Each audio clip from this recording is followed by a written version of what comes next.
Today we're heading to the beach. We decided to continue our cleanup efforts. Partially because as we travel, especially in the beach, we're learning how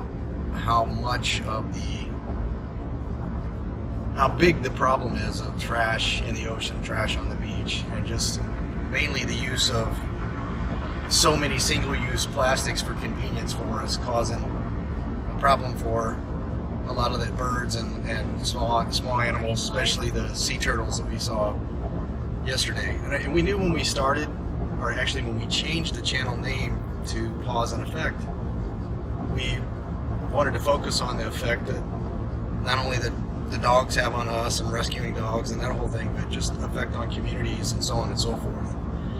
And I got to tell you, the fact that learning more about this waste in the ocean and seeing how it affects the sea turtles really affected me, and it got Chris and I talking about how we can, continue to do more, and maybe sacrifice some convenience to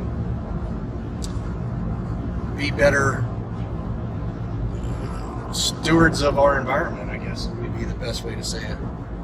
So some of the ways that we had already done even before seeing the sea turtles and kind of getting emotional about this whole waste issue, when we decided, water bottles. We've got the permanent water bottles we've been filling our 5-gallon water bottle. Well, I'm talking about the individual ones that we have that we fill up. Originally kind of got those, Chris got them so she could measure her water use, not so much for our wasting of water bottles, but as we got into the smaller space of the RV, having 30, 40 water bottles around, a case of water all the time takes up space, and also you start really seeing your waste when you're in such a small space. So we've cut that down. Mm-hmm. What else have we done to limit our plastic use? Not saying no straws, trying to do that. Trying to remember our reusable grocery bags. That seems to be so hard. We've got we had one that was the reusable grocery bag, and we actually picked up 2 or 3 more at the sea turtle place yesterday. And we left the first one at the trailer at the RV half a dozen times when we went shopping.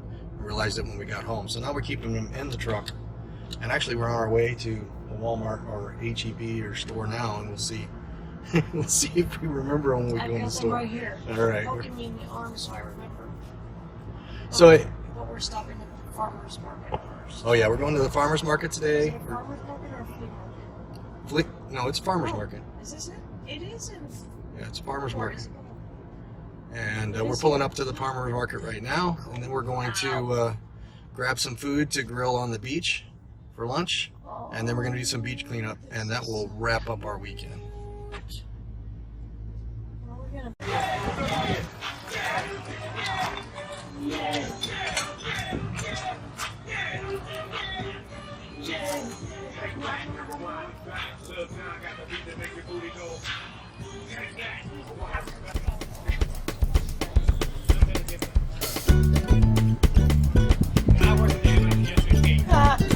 He's still got a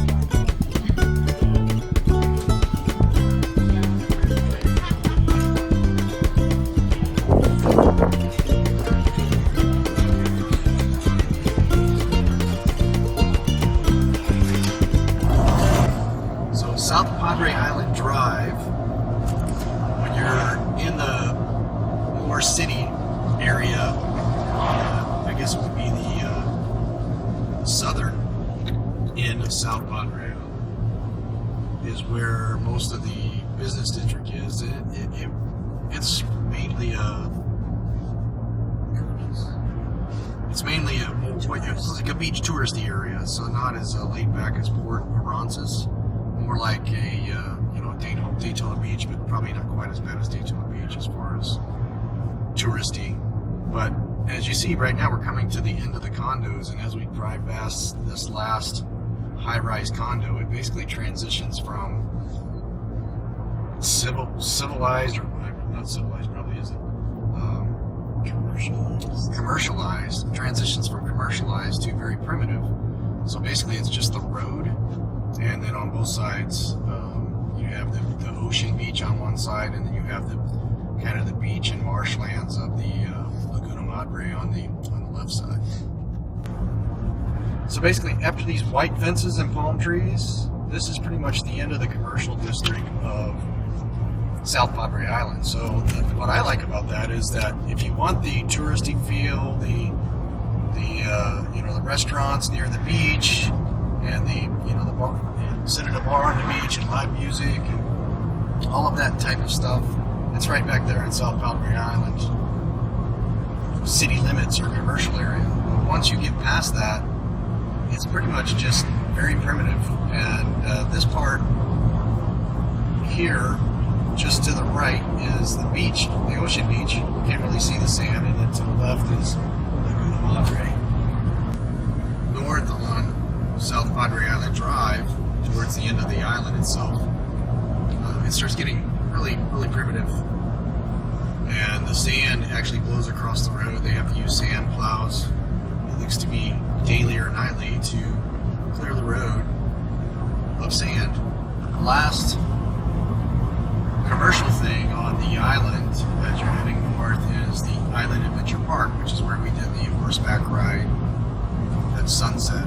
And they have a few other activities there as well, including zip lines, petting zoo. Did you say they have go-karts too? And the go-karts are in town. Oh, okay. So they're affiliated with some of this stuff in town. But out here at this location, they've got the horseback rides, the zip line, petting zoo. Yes. And then just shortly after that, it basically comes to an end. Now, the island continues to go. I'm not sure how far, but we rode the horses quite a ways up the island, past the ways that the road ends here. So if you want real primitive and less people, come out here and park and just walk out the beach.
right, so the more I peel back the onion on this issue, the more sad it gets, and the more compelled I am that we have to do our difference.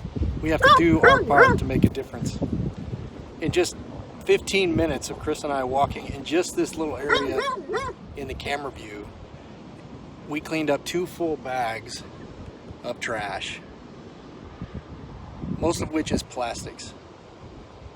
And that didn't even come close to cleaning this area. We probably get multiple more bags. We're going to continue cleaning, but just think about the immense beaches and how dirty this little patch was. And literally, when we were on a horseback ride for 2.5 hours yesterday, everywhere we went, you could look down and you would see pieces of plastic. Some large pieces and some tiny or small pieces. And when you get down on your knees to pick up a larger piece, then you'll see the small fragments. And even those small fragments can hurt birds and fish or get into our food system, and we'll ingest that plastic as well. Dan? That I am overwhelmed with the amount of plastic bottle caps that I found. I mean, the majority of the stuff just in that little trail that I did is plastic caps. Whether it's from something like this, a Gatorade type thing. I mean, just the caps alone. Well, we are wrapping up our weekend South Padre Island, and I gotta say it was What a good time. it was an awesome weekend. So we'll be spending the week here at the KOA on Pier 19, and then Friday we head back up to Port Aransas. Pause out. Pause out. Pause out.